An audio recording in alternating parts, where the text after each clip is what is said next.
Team Keep It Clean hoodies dropping soon for anybody interested. Now, yesterday, the Baltimore Ravens, it seemed like they wrapped up their kicker competition between Tyler Loop and Justin Tucker, even though never really got to be a competition because the Baltimore Ravens released Justin Tucker, and they said it was strictly due to football decisions, even though we know it wasn't just strictly due to a football decision. We know it's because of the allegations that he currently has against him. Now, the Baltimore Ravens, they couldn't say that, though. They can't come out and say, oh, yeah, we cut him because of all these allegations that are going against him. It gives us a bad look. It gives him a bad look, and we're going to release it. No, they can't say that because what if, with the allegations and after the investigation goes through, if Justin Tucker comes back as innocent, and if the Baltimore Ravens will say that, oh, yeah, we cut him because of the allegations, and if he comes back not guilty, then they would be in some legal trouble, and that could just be a complete mess. So that's why they worded the statement the way that they worded it. And I mean, all y'all already knew that he wasn't cut just due to strictly football.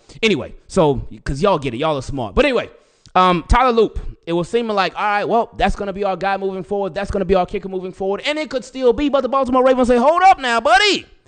You just wait a second because we're going to bring in some competition for you. Let's read this report from Jeff Zrebick. He said, Ravens 6th-round pick Tyler Loop likely will not be the only kicker in Baltimore's roster for very long. He said Ravens are expected to sign former Wyoming kicker John Hoyland after rookie minicamp. Hoyland has been participating in the minicamp on a tryout basis, and he went 13 for 20 last year for Wyoming. And I know when people saw those numbers, they were like, ooh, okay. All right. Well, competition is competition, though. And competition usually brings out the best in people. So Ravens say, look, Tyler Loop, we drafted you. You're probably going to be our guy, but still, we got to just really make sure you're going to be our guy. And Jeff Zrebick mentioned it yesterday. He said with Justin Tucker, with everything that he had going on, that it would have been very, very awkward with the Baltimore Ravens having drafted a kicker and then them having Justin Tucker still in the building. It would have been very, very awkward for those kickers. So now with Justin Tucker out of the building and Tyler Loop still there, they decided, all right, we're going to let the two rookies battle it out. And Jeff Zrebick also said Hoyland was 22 for 25 the previous year. So those numbers were better. They were much better than last year. And he was 10 for 10 inside the 45. Now, I feel like inside the 45, I feel like for us as Ravens fans, those numbers don't really move us like that. And I'm not saying it's bad, because obviously if you go 100% from inside the 45, amazing. But after having had Justin Tucker for so long, after having had probably the best kicker in the league for a majority of his career, clutch kicker too, after having him for so long, whoever follows it up next, that's a tough act to follow. On the field, obviously. That's a really, really tough act to follow. So there's going to be a lot of pressure put on whoever wins this kicking competition. Now, something that I thought was very, very interesting that Jeff Zrebick brought up, because shout out to my guy Jake Vogel, big Georgia Bulldog fan. Shout out to you, Jake. But he asked Jeff the following. He said, how did the kickers look in the short time that you got to see them? And Jeff Zrebick replied, he said, during the course of team drills, he made the ones I saw, in reference to John Hoyland. He said, he made the ones that I saw. When he was on a side field by himself working, he missed a few. He certainly has the leg strength, and he kicks a very high ball. So that's all things that we love to hear, especially got the leg strength. See, because you're going to need the leg strength, because they're going to be sometimes, even though we got the best quarterback in the league, we got probably going to be the best offense this year in the league. Sometimes we get a little tired. Sometimes we make some mistakes. Sometimes we don't finish drives. So we're going to need that field goal kicker to stay ready so he ain't got to get ready. Because our offense, we're going to be ready for the most part, but there's going to be some time where we fizzle out. But I thought that was interesting because he said during the course of team drills, he made the ones that he saw. So Jeff Zrebick said when he was with the team, he made all of those. Cool. But when he was by himself, he missed a few. So I thought, that could actually be a good thing. Obviously not good that he missed, but it seems like when he's with the team, he's with the guys, he's with the squad, he's with the boys, that he's making everything in sight. And so when that pressure's on, then he's shining the most. When the lights are at their brightest, then he's like, oh yeah, I'm making everything. But if it ain't no pressure on him, if it ain't none of that, then okay, I'll miss a few here and there. So that could be a good sign of things to come, because there are going to be times when that pressure's on. And whoever ends up winning this kicker job, I do still think it's going to end up being Tyler Loop, but still, whoever ends up winning this kicking job, they are going to be faced with a whole lot of pressure. Now we reached my favorite part of the videos where we get to feature your questions. If you would like to take part in it, you can send an email to teamkeepitclean@gmail.com, or for the patrons, you can send your question in a DM directly on Patreon. First question came from my guy Jair. Ooh, wonder what happened to all that talk about Jair Alexander. Anyway, he said, "Hey, Ingraven, my name is Jacob. I've been watching your videos for 6 years now." Whoa, appreciate you, Jake. Thank you. He said, and now it's been a couple years since I sent in a question. I hope your family is doing well. I appreciate that. He said, while I was watching the draft, I noticed a few things. The first thing was the Mike Green pick is sort of unlike the Ravens. It's not common for them to be attracted to a player with off-the-field issues, as the organization's image seems to be a top priority, and they would not risk anything to taint that regardless of talent. Yeah. Ravens, the NFL is a business. It is a business. It is not a morality business. And there will be teams that say this, that, and a third. But they will do the opposite. And there have been people that the Ravens have brought on, even after they've dealt with significant off the field stuff. And it's been like, oh, okay, cool. You can play some football. Okay, that's fine. Obviously, the whole Ray Rice thing, how the Ravens handled that. We remember that. Most recently, the Justin Tucker thing. They brought on Dez Bryant. He had faced some off-the-field stuff. They had Dante Stallworth. Remember when they signed Dante Stallworth and what he had been through off the field? So the Ravens, like, they a team that they say a lot, but it just is what it is, man. A lot of and that's any team in the NFL, really. They will say this, that, and the third, but if you got talent, then they'll be like, that's okay. That's okay. And I mean, you don't want people to be like to be like not stuck with their mistake. You want people to if they make a mistake, especially a significant mistake, and it's something that has some repercussions with it, it needs to be dealt with accordingly, because everything is different, every situation is different, and Ravens have said that every case is different. But that's where it can get very, very tricky. Now with Mike Green, he said he's ready to move forward. He said that he ain't never faced no charges on anything like that. Both times it happened in Virginia when he was in high school, and then when he was in college, and he ended up transferring to Marshall, and then everything been good to go from there. But Ravens said they did their homework on it. But you are still right, though. It does go against a lot of what the Ravens have been saying. That's why I was so surprised that they actually picked him. But hopefully all that is cleared up and is taken care of.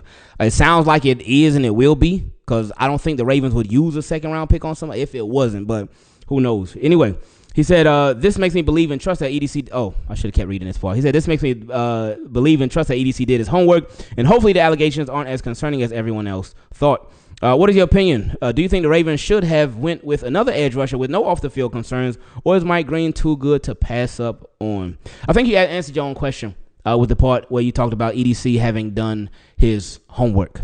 I think that's all it was. I think the Ravens, because they got people everywhere. They could get any information on anything that they want to.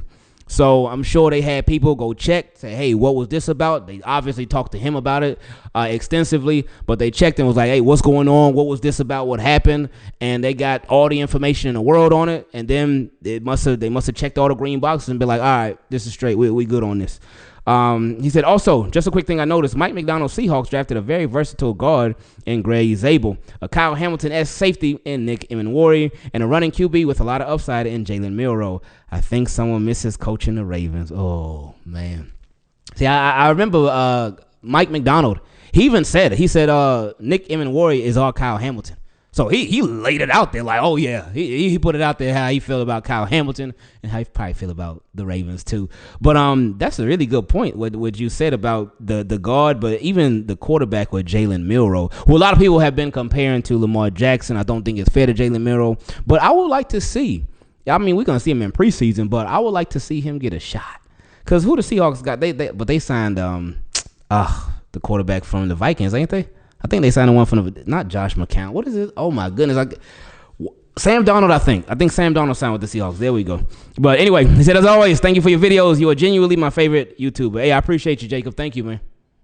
Next question came from my guy, Joseph. He said, watching. He said, just wanted to say thank you for all of your content. I only watch you, Bobby, and Sarah from the Vault. Oh, boy. They got it. They got it. Their stuff is top tier for real. Their content alone with just them two, They be having the best guests in the world. Like every single day, they got somebody new on there. They've been killing it for a long time. They will continue to kill it. But he said, I only watch you, Bobby and Sarah from the Vault, Noah from For the Flock. Oh, Noah, that's the dude right there. Noah is the guy. Shout out to Noah, man, because he got it, man. That dude is the one. Noah is one of one, man. For real, man. Noah's like that. He really is, man.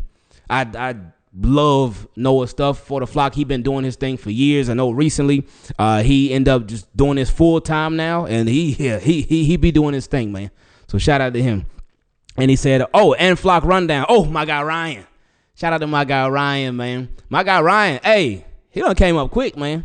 That boy Ryan from Flock, he done came up quick, man. He really has, man. So I'm happy for all of them, because all of them be killing it. And it's so much more, too. It's so many more people that cover the Baltimore Ravens. So y'all got, like, content for years, millions of eons. I don't even know what the biggest number in the world is, but it's covered, man. It's so many different styles, so many different opinions, so many just differences.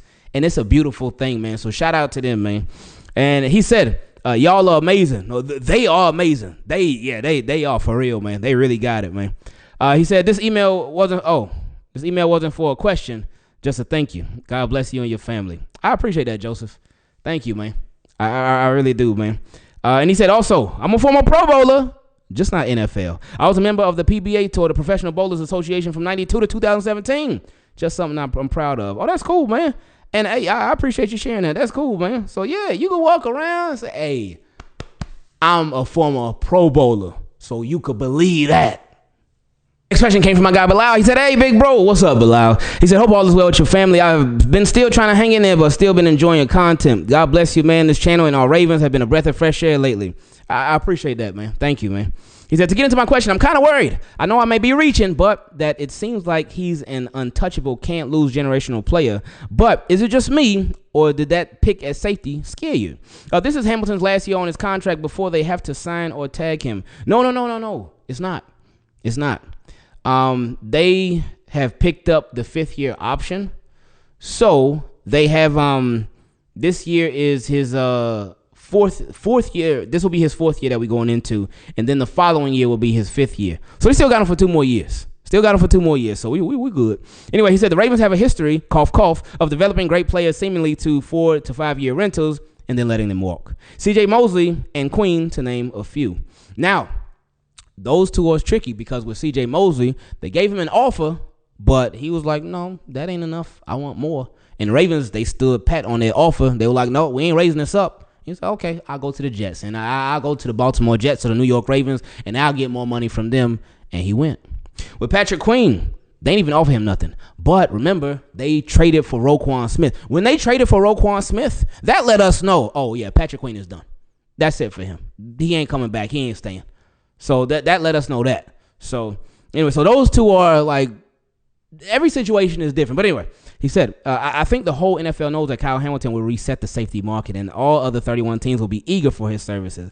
I don't know, man. I like the pick, but I don't love it. I feel like Will Johnson would have been a better pick, being that we lost Brandon Stevens. And not to mention, we already have a lot of safeties on our roster. We do. We got our Darius Washington. We got Bo Bray. We got Sanusi Kane. That's it. I don't really think we got a lot, but we got a good amount. Anyway, he said, let's not forget about our guy Ardarius. I'm not mad, but I'm not satisfied, and I'm going to sit back and let the Casa cook. Now, with Ardarius, you got to remember, he's in the last year of his deal. I mean, he's on a restricted free agent tender, so it's not even a normal type of deal. But Ardarius doesn't have any long-term commitment from the Baltimore Ravens, and we saw how they showed they feel about him by signing him to that offer sheet, to where if another team would have signed him away and they didn't match, they wouldn't have even gotten anything for Darius Washington. So that let us know how the Baltimore Ravens, how much they really value him. So anyway, continuing, he said, but this show feels like Hamilton may have to take a team-friendly deal. Oh, no, he won't. Kyle Hamilton ain't taking no team-friendly nothing. And if he did, that would be foolish of him to take a team-friendly anything. You can't, especially for your first contract. Really for any contract, because you can take a team friendly this and that, but that team will still not be friendly and they'll cut you. But for your first contract, you can never take no team friendly nothing. You can't. because that'll set you up for long-term failure. Yeah, you're still making a lot of money and whatever, but you can make a lot more if you do not take a team-friendly deal. Because, hey, if the team that you on, if they ain't friendly enough to pay it, there will be another team that's more than friendly enough, and they will pay you. So you can't take no team-friendly deal, man. He said, being that they drafted a similar player who can do what he can do, hashtag a gadget player. I see what you're saying, and I know some people have brought this up as well. I know my guy Jarvo brought this up as well. Could Malachi Starks be a potential Kyle Hamilton replacement if they can't get anything? They're going to be able to get it done, though. Oh, yeah. Ravens ain't playing with us like that. They ain't playing with us. Oh, no, you ain't messing with us like that. He said, lastly, if I'm not mistaken, I don't recall a time in NFL history where a team pays two safeties top dollars assuming Starks pans out. Now, that part right there, that's something right there. So that's something to think about in the long run. And Ravens, they got some time before they even got to worry about that. But that right there. But that's way down the road. He said, again, my brother, it's always a pleasure and an honor. And like the Pittsburgh Steelers Super Bowl chances after not drafting Shedeur Sanders, I'm out. Yeet.